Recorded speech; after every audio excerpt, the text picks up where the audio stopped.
para apontar algum favoritismo nesse confronto aí? Palmeiras e Santos? Santos e Palmeiras, Savoia?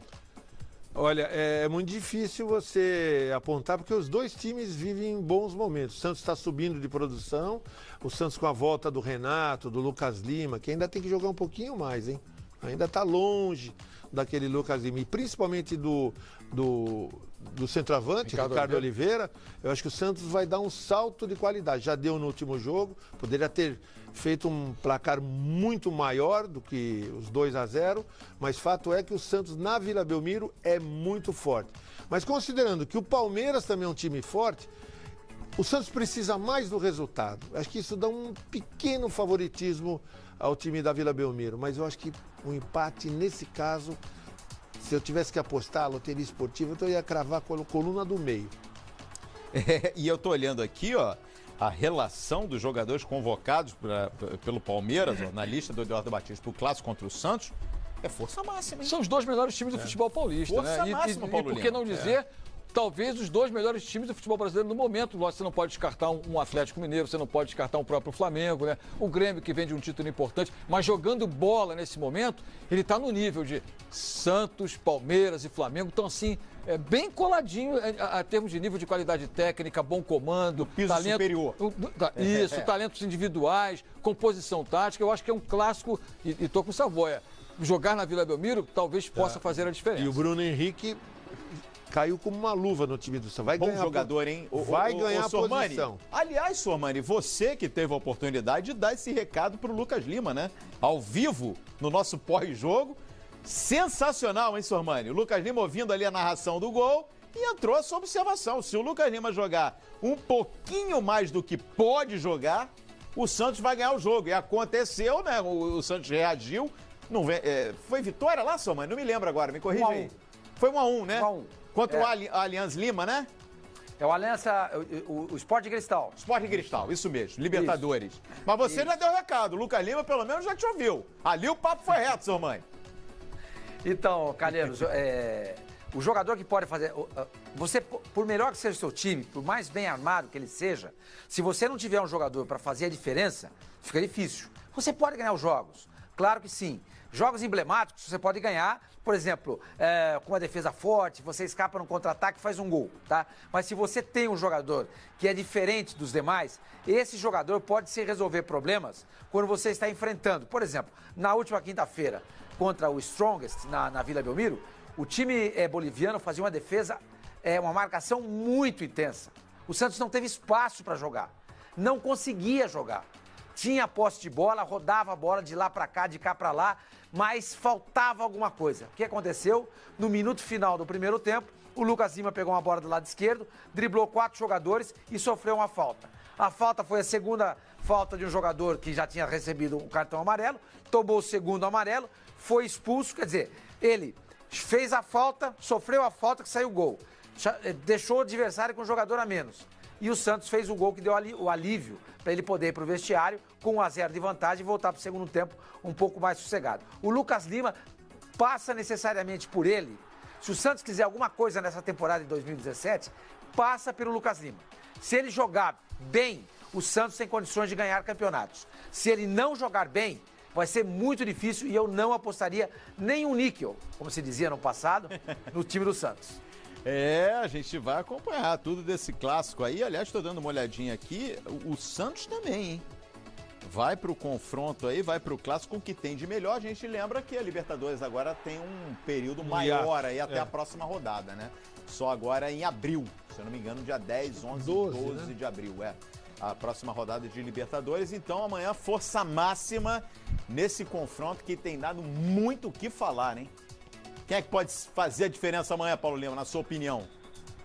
Olha, Calheiros, é difícil imaginar hoje você pensar que possa ter um grande talento para decidir um jogo como esse. Eu acho que, por exemplo, a fase que vive o Palmeiras é uma fase completamente de grande evidência, né? Então, você vê o Dudu convocado para a seleção brasileira, é uma peça importante, e há muito tempo a gente vem falando isso, que ele não era momento de fazer parte do grupo do atual que estava lá convocado. Mas a chance ia aparecer, né? E isso, imagina o Dudu agora convocado para a seleção brasileira, como será o comportamento dele, né?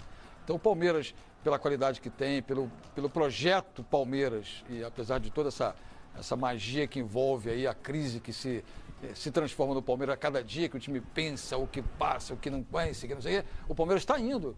O Eduardo Batista está levando adiante o seu projeto. Eu classifico o Santos hoje, repito aqui, com o Dorival no comando há quase 3 temporadas, com o grupo que tem, é time de elite do futebol brasileiro. É difícil vencer. O São Paulo venceu lá, o Santos até certo ponto com alguns reservas, não importa, todos eles fazem parte do grupo profissional do Santos, mas é dificílimo bater o Santos na Vila. E nesse momento eu acho que o Santos precisa mais. É um time que precisa mais. O Palmeiras, assim como eu acho que o São Paulo está classificado, o Palmeiras está classificado e o próprio Corinthians, os 3 grandes de São Paulo, está classificado. E agora, com esses tropeços que estão acontecendo no grupo, o Santos certamente, com a derrota da Ponte e o tropeço do Mirassol, o Santos pode, no domingo, dormir líder do grupo. Né? Mudou tudo. Vamos ver como é que está esse grupo aí do Santos? Vamos colocar na tela aí a situação do grupo do Santos, já que lembrou aqui o Paulo Lima, olha aí, ó. É o grupo D. Belo resultado para o Santos, né? Esse que vai acontecendo aí. O jogo está em andamento o Santos ainda. vencendo vai 16. O jogo está em andamento ainda. Novo Horizontino e Ponte Preta. Ponte Preta jogando em casa, tá perdendo para o Novo Horizontino. Teve gol, hein? Tem gol da Ponte Preta, diminuindo. Tá 2-1 nesse momento aí para a equipe do Novo Horizontino. Fala aí, Sormani, essa situação do Santos, ó. Só para contar o seguinte, com a derrota do Mirassol em casa para o Santo André, você veja só que o Santos tem um saldo de gols de 6 e o Mirassol tem 3. Se o Santos empatar amanhã com o Palmeiras na Vila Belmiro, ele já assume o segundo lugar. O empate já o coloca dentro da zona de classificação desse grupo D. Mais ainda, eu conversei com uma pessoa lá de Santos, que tem um bom conhecimento lá dos bastidores do Santos, e essa pessoa me disse que o Santos vai entrar com um time completo amanhã contra o Palmeiras. Ou seja, o time que iniciou o jogo contra o Strongest. Vai Vladimir, Vitor Ferraz, Lucas Veríssimo, o David Braz e o Zeca, Renato, Thiago Maia e o Lucas Lima, Vitor Bueno, Ricardo Oliveira e, mais uma vez, o Bruno Henrique do lado esquerdo, com o Copete no banco de reservas. Entrou bem o Bruno Henrique. E por falar no Ricardo Oliveira, olha, tem a ver também esse crescimento do Santos com a volta desse jogador que está começando a embalar, pegar sequência na temporada. E ele falou ao Fox Sports, e a gente acompanha aqui no Rodada Fox, projetando o clássico com o Palmeiras. Fala, artilheiro. Sobre o jogo de ontem, de fato, foi um jogo desgastante, onde a gente havíamos proposto isso daí mesmo, né? Até porque a Libertadores é uma competição diferente. Você tem que correr muito, você tem que se doar bastante, os adversários são duros. E todo mundo se entregou ontem. Foi bonito de ver a entrega dos jogadores. Eu presenciei o Thiago, vi o Zequinha sentado no gramado. Isso é sinal de que eles deixaram tudo dentro de campo, né? Todo mundo saiu ontem do jogo. O Renato sentiu câimbras, né, durante o jogo, já na parte final. É a entrega de todos. Eu acho que a gente fica feliz porque a gente sabe que Libertadores é uma competição diferente. Você tem que saber competir da maneira com que ela exige, né? E o fato de ir fisicamente para domingo, eu acho que não é tão preocupante. A gente vai, a partir de hoje, já começa esse trabalho de recuperação da parte física. Você procurar descansar bem, se alimentar direitinho, dormir bastante. E para domingo não haverá problema nenhum. Não haverá problema nenhum, segundo o Ricardo Oliveira. E do outro lado, hein? Do outro lado, o técnico Eduardo Batista também projetou o confronto aí contra o grande rival do Palmeiras nos últimos anos, o Peixe. Nós estamos vindo de 5 bons, né? Depois da derrota que nós tivemos no primeiro clássico, né? Nós estamos vindo num período de recuperação muito boa, de consolidação, né? de um sistema, né? Ou de alguns sistemas que a gente tem tentado colocar. E isso é importante, né? Você ganhar para você buscar uma consolidação no trabalho, uma confiança maior. Eu acho que isso é muito importante. Quanto a que não ganha desde 2011, né, eu procuro deixar mais com o lado do torcedor. Essa conta a gente não faz, até porque nem quase todos que estão aqui hoje não estavam desde 2011. Então a gente vive o nosso dia a dia e trabalha, que a vitória para a gente é fundamental domingo. Com tudo que foi investido aqui dentro, né, com tudo que foi feito, o objetivo é ser sempre o primeiro lugar, né, tanto na fase de classificação como na fase de grupos da Libertadores. Esse é o nosso grande objetivo e depois disso, lógico, a gente ir para as quartas, para a semi, para a final com o objetivo de ser campeão. Mas foi traçado essa ideia de buscar o primeiro lugar, tanto no Paulista como na primeira fase da Libertadores. Muito bem, tá aí o Eduardo Batista falando do tabu, né? O Palmeiras não vence o Santos na Vila Belmiro desde 2011. Tá aqui o provável Palmeiras, ó, para vocês analisarem. Fernando Praz é o time, né? É o time que venceu o Jorge Wilstermann, praticamente. É o mesmo time. Mas cadê não tem alternativa? A Libertadores parou agora. Ó, Fernando Praz, Jean, Mina, Edu Dracena e Zé Roberto, Felipe Melo, Michel Baixo, Tietê, Guerra e Dudu, e na frente o Borra. Daquele time ali que levantou do Santos o Fábio Sormani, esse time do Palmeiras. Olha, é briga de cachorro grande, hein? Eu só acho que o Keno tá dando mais retorno do que o Guerra? Do que o Guerra, ainda. É um grande jogador, foi o melhor jogador da competição. Concordo. Da Libertadores, mas o Keno... E outra coisa, no 4-1-4-1, na minha visão, eu acho que você tem que jogar com um jogador de velocidade, né? Para ter profundidade.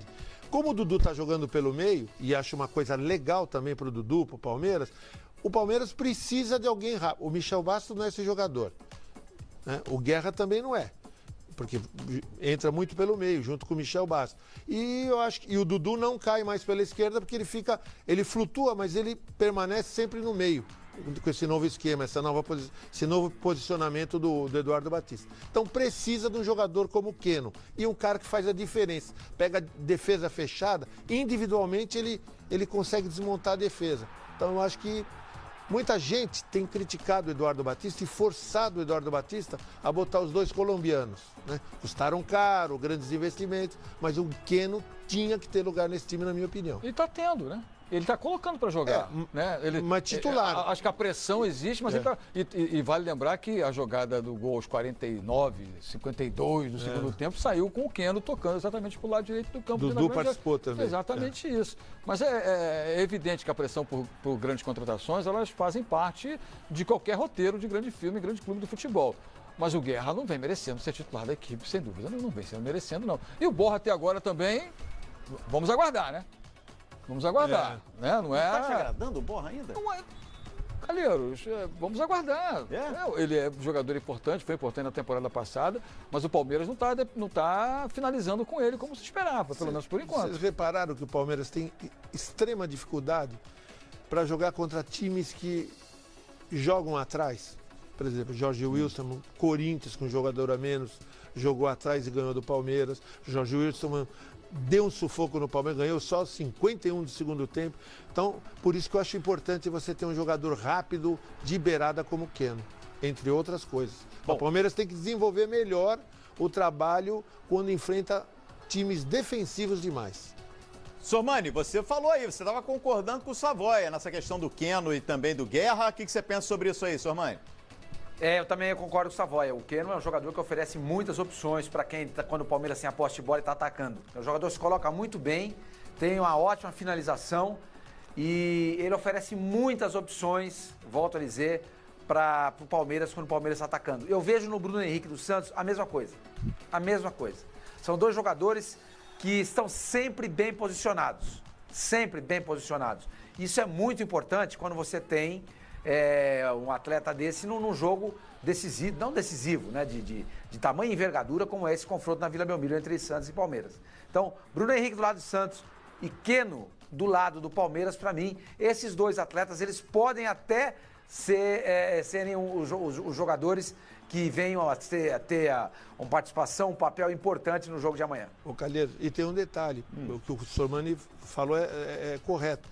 O Bruno Henrique também, como o Keno, são jogadores que sem a bola são participativos. Eu vi o jogo contra o The Strongest, o Bruno Henrique foi marcar na lateral, defensivamente, na linha de fundo. E o Keno faz a mesma coisa, acompanha a lateral. O técnico adora esse tipo de coisa, né? Sem a bola, jogador participativo. E quando tem a bola, chega no ataque com frequência e com capacidade. Muito bem. Olha aqui, antes de encerrar, falar um pouquinho também do clássico do Campeonato Carioca. Botafogo e Vasco. Botafogo treinou hoje no estádio Newton Santos, Paulo Lima. O torcedor invadiu o treino lá, fazendo festa, há uma confiança. A estrela não está mais solitária, é isso. A estrela não está mais solitária. Que é o provável time aqui, Paulo Lima? Vamos lá. Enquanto eu vou puxando aqui, passa pra gente aí. Você recebeu uma informação aí a respeito do Milton Mendes, né? A informação que eu tive de uma pessoa ligada à diretoria do Vasco é que, nesse momento, a negociação ela não teve ainda nenhum tipo de partida em relação ao Milton Mendes. Nenhuma definição, então, até agora. Só isso. Calheiros, nem desmentiram e nem confirmaram. Fala, sua mãe. Eu só queria lembrar o seguinte, a gente vai tentando aí casar os pontos para ver essa história do Milton Mendes. Perfeito. Milton Mendes é jogador do Carlos Leite, tá? Perdão, jogador não. Ele é empresariado pelo Carlos Leite, tá? É o treinador que tem o Carlos Leite como agente. E o Carlos Leite é muito amigo do Eurico Miranda. Muito amigo. Os dois são sempre vistos aí no restaurante, né? Aí, aqui na Barra. Aqui não. Aí na Barra, bem pertinho da Fox. Quase sempre, pelo menos 2 vezes por semana, eles estão juntos, jantando, conversando, trocando ideias e tudo mais. Então a chance de o Milton Mendes ser contratado, eu acabei de receber essa informação de um amigo agora, e ele falou pra mim, olha, tá quase certo, e não se esqueça que o Milton Mendes é agenciado pelo Carlos Leite. Boa, Fábio Sormani, tá aqui, ó, o provável time do Botafogo. Aliás, amanhã no clássico, né, teremos 2 gringos, hein, nos gols do Vasco e do Botafogo, ó, Gatito Fernandes no Botafogo, aí o time Fernandes, o Marcelo, hein, lesão na coxa, vai parar no mínimo 1 mês. Revelação do Botafogo, garoto zagueiro que vinha jogando na lateral, inclusive foi assim no último jogo do Botafogo pela Libertadores, o Marcelo tá fora. O Fernandes deve começar amanhã na lateral direita, com a zaga Carly, Emerson Silva e o Vitor Luiz no lado esquerdo. O meio-campo com Ayrton e Bruno Silva, Camilo e Montilho, na frente o Pimpão e o Roger. Na verdade, Camilo, Montilho e Pimpão, na frente o Roger. Deixa eu ver aqui que saiu agora há pouco aqui os jogadores relacionados do Vasco. Não tem o Rodrigo, né? O Rodrigo tem uma lesão também na coxa. Os jogadores relacionados, goleiro Jordi Martins Silva, joga Martins Silva. Laterais, Gilberto Henrique e Iago Pikachu. Os zagueiros relacionados, Jomar e Rafael Marques. Aliás, esse é o detalhe, hein? O Vasco só tem 2 zagueiros à disposição para o clássico amanhã. Essa é a dupla Jomar e Rafael Marques. Volantes, Douglas, Evander, Jean e Júlio dos Santos. Os meias, Andrezinho, Escudeiro e Nenê. E os atacantes, Ederson, Luiz Fabiano, Muriqui e o Ederson Thales. voltando então, hein? Tava afastado. Mas isso será assunto para o Central Fox. Então tá bom. E a gente está chegando ao fim aqui. Passa rápido, né, Paulo Lima? Lógico. Mas é a primeira edição, hein, gente? O Central Fox vem aí. Estamos fechando essa edição do Rodada Fox, logo mais 9 da noite. Flávio Vinick comanda mais uma Rodada Fox, mais uma edição de Rodada Fox. Aí sim, com esses jogos que a gente citou aqui, já finalizados e a gente repercutindo aqui no Fox Sport. Eduardo Savoia, muito bom tê-lo aqui no Rodada Fox. Prazer foi meu. Até a próxima, Paulo Lima. Boa noite, bom final